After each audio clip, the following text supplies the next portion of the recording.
Friends, I want to take a few moments and share with you a topic that touches not only our intellect, rather also our souls.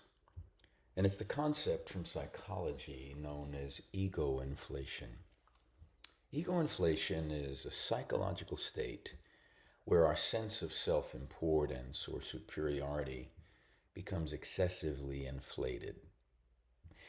In our pursuit of spiritual growth and humility, it's important that we explore ways to approach the issue of ego inflation with sensitivity, compassion, and understanding because we're all human and we've all had moments where we do it. Some more frequent than others, and some get stuck in areas of attitudes that are unbecoming. But all of us need to remember that we're all susceptible to ego inflation.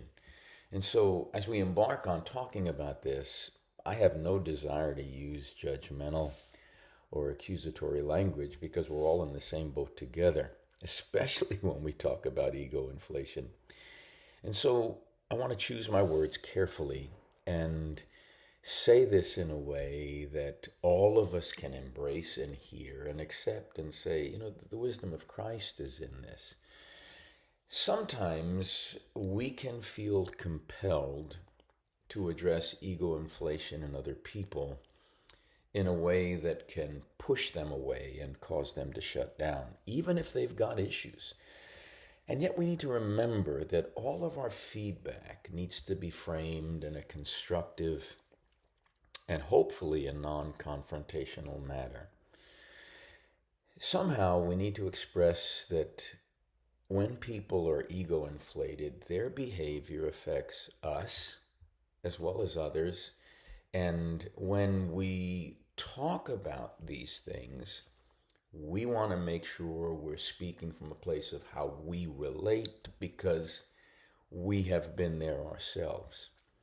And that requires fostering a Christ-centered understanding of the ways in which we understand others, understand ourselves, understand the nature of the fact that brokenness and beauty are commingled in all of us. Each of us has a ton of things, a laundry list of areas where we fall short and need grace and mercy and compassion.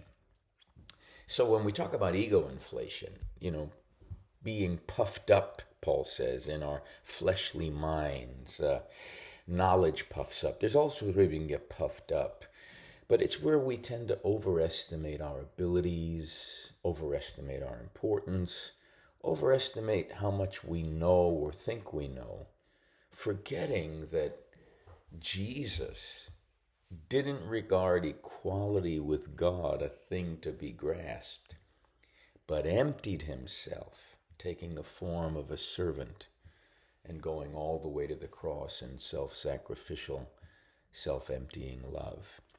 And Paul tells us, have this mind in you. That word for mind there is the word phronema. There are a few Greek words that are used in the New Testament to describe the mind. Phronema is about an attitude of practical wisdom. And so it's possible for us to have the same mind that Jesus did. Now, some people, by the way, this is theology now. Some people are persuaded that when it says that Jesus emptied himself, he emptied himself of his divinity. That's really not a faithful reading of that text at all. Otherwise, you couldn't have the same mind that he did and be obedient to the cross-shaped life. The concept Paul is talking about is that he emptied himself of grasping for power and allowed all the love of his very nature as both God and man to become fully embracing of that self-emptying love of the cross, taking upon himself all that we in our brokenness had fallen from, so that in him identifying fully with us at the cross, we can identify fully with him in the resurrection. And so that self-sacrificial, self-emptying love, that humility of Christ The Spirit wants to work that into us, and it's a practical wisdom, it's a cross shaped wisdom, and it really does take some cultivating. And so just think for a moment about Ezekiel the prophet. Let's talk about the kinds of insights and visions he had, which, by the way, overwhelmed him. Ezekiel sat with the captives by the river Chebar. He sat where they sat. He felt what they felt. They were despairing. They were despondent. They were disillusioned. We're told in Psalm 137, by the waters of Babylon. We sat down and wept when we remembered Zion. There our tormentors demanded songs of us, saying, sing us one of the songs of Zion. And they said, how can we sing the Lord's song in a strange land? All of us know what it's like to be in places where we feel shut down, where we feel less than valued, where we feel less than important.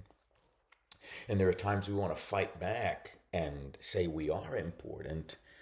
And yet, even in those moments, we want to be careful not to be inflated in our estimate of who we are, but to allow our Christ-likeness to be made known. So here's Ezekiel, sitting with the exiles, feeling what they feel, and at the same time having some of the most profound visions of God's intention for his people and for their future.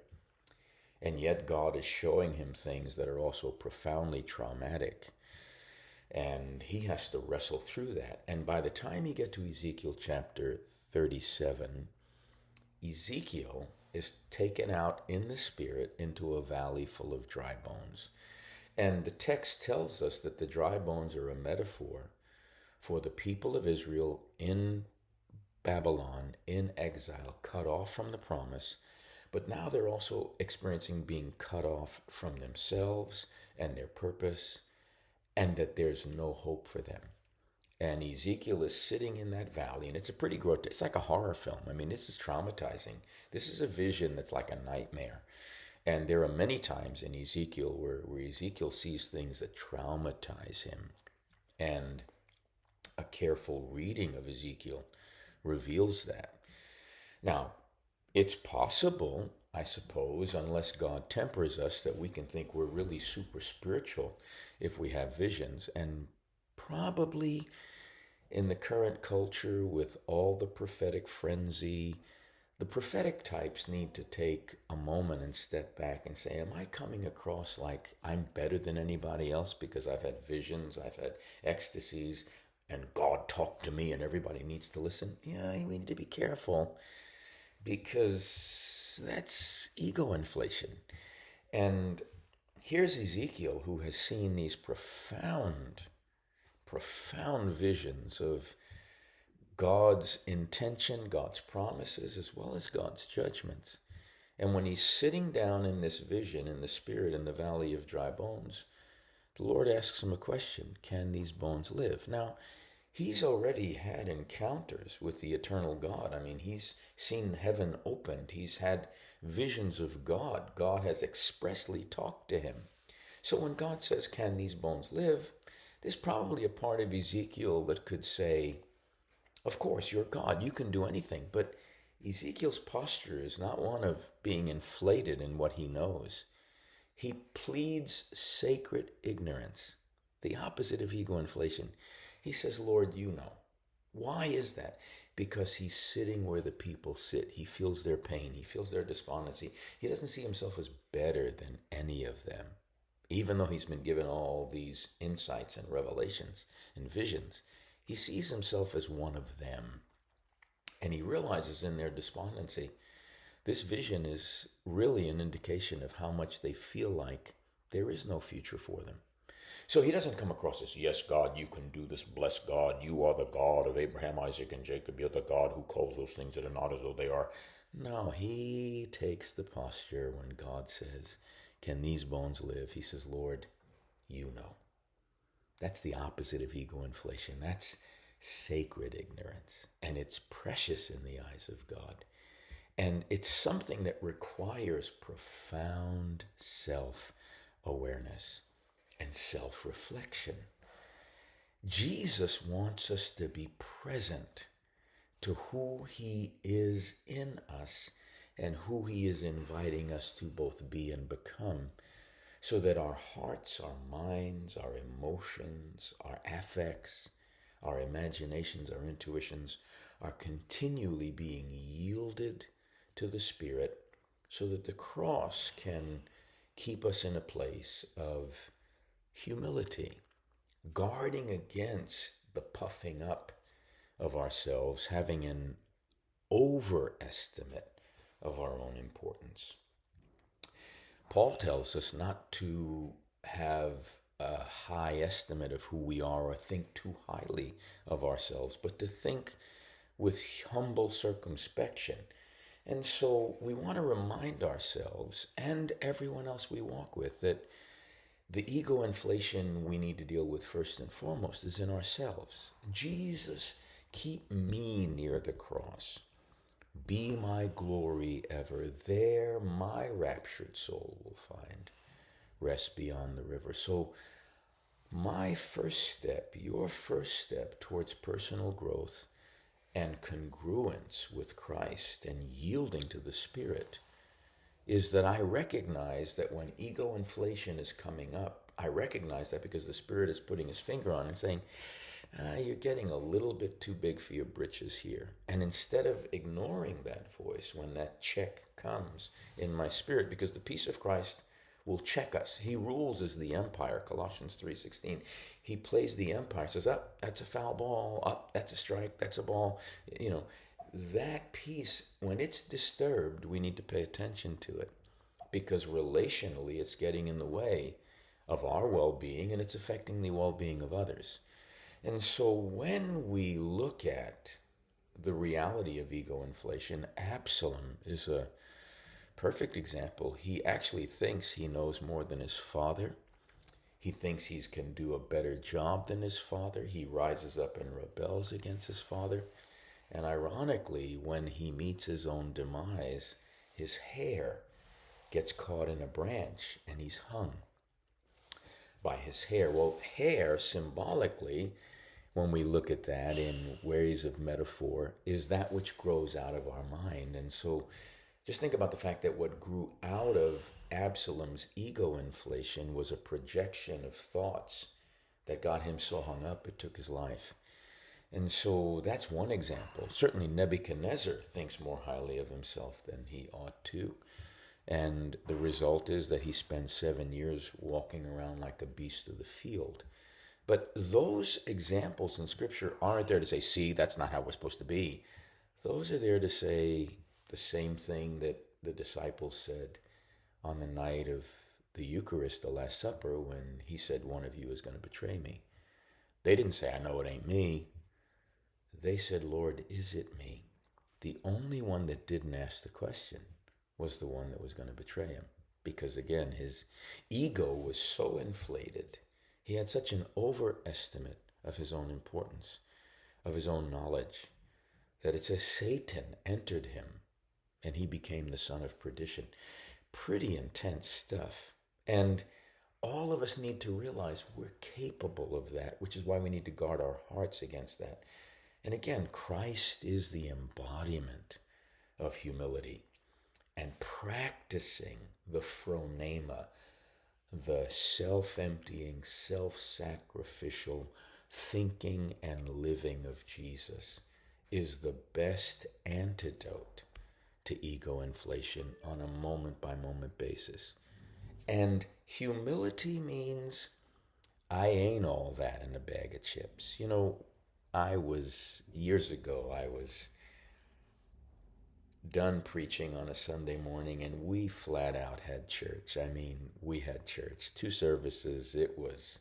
People were just jumping the pews, running the aisles. The power of God showed up. I was feeling really good, and I had to get on a plane and fly all the way to the West Coast from Orlando. And I mean, I was really feeling good about myself. And 3/4 of the way to California, we flew over the Grand Canyon. And the pilot told us to look out. And I was on the right side of the plane, and I was sitting right by the window. And the pilot said, "Folk, you're going to get a really good view of the Grand Canyon." And as I'm looking, this thought comes, because I'm still feeling really good about what I did. Man, I hit the ball out of the park twice today. And as we're flying over the Grand Canyon, this question came to me as I looked at it. "On your best day, Sharona, can you do that?" And I said, "Up." And I found myself going back to Jesus, keep me near the cross. Be my glory ever. There my raptured soul will find rest beyond the river. And so all of us, beloved, have times where we struggle with ego inflation. Some people get stuck there, and yet you know why they get stuck there? Because they are driven by unmet needs, and that prevents them from being led by the Spirit. When I say driven by their unmet needs, let me give you some help, because a lot of times we don't realize when we're being driven by our unmet needs because they're so deeply embedded in our heart, based on patterns in which we've coped in life, that we compensate with acting like we're superior. But oftentimes, those unmet needs that drive us are tied to our fear of rejection, our fear of invisibility, our fear of not being heard, our need to be accepted, our need to be approved of. And when those needs have not been met and we don't know how to get them met in a healthy way, we cope by going in the other direction and acting like we know what we need to know. We don't need anybody. I can make it on my own. None of us can make it on our own. We need each other. Hezekiah Walker, I need you. You need me. We're all a part of God's body. Stand with me. Agree with me. We're all a part of God's body. It is His will that every need be supplied. You are important to me. I need you to survive. And when those needs aren't met relationally, and a lot of that can go back to primary wounds in the first stages of early development in life, in the first 7 years. And none of us, beloved, comes into adulthood without wounds, because we've been born into a broken world and we're born broken. So again, brokenness and beauty are commingled in us. So it's easy to develop coping mechanisms and defense mechanisms that cause us to move into ego inflation and self-assertion in unhealthy ways from an early age in life, just to compensate for the need that wasn't met. And that's because we don't know how to handle the pain of those unmet needs and the feelings of those unmet needs, so we really don't know how to ask for those needs to be met. Complicated, but those defense mechanisms that root us in drivenness are the pathways of pain that are tied to our insecurities. And so what we all need is the compassionate, healing, therapeutic presence of Jesus to come to us and address those areas where we're driven by our unmet needs that cause us to be inflated in our ego and develop an unhealthy, overestimated appraisal of our importance, of what we know and what we do, and ignoring our limitations.